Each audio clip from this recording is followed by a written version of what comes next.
na iyong pinagkaloob sa akin. Maraming salamat po, Panginoon, sa missionaries, Lord God, na dinala niyo po dito upang patuloy, Lord God, na makilala ka, Panginoon.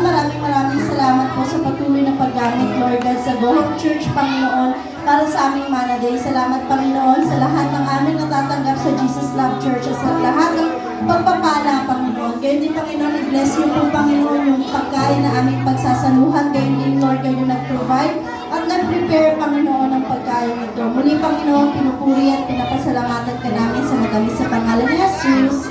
Amen.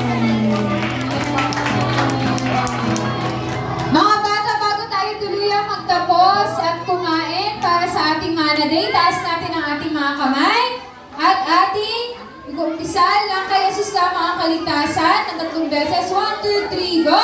Kay Jesus lamang ang kaligtasan. Kay Jesus lamang ang kaligtasan. Kay Jesus lamang ang kaligtasan. Amen! Mga bata, upo muna tayo. Lahat uupo. Teachers, paggrupo natin yung mga batang maliliit na kaya na yung magsuserve sa kanila para mabilis mo.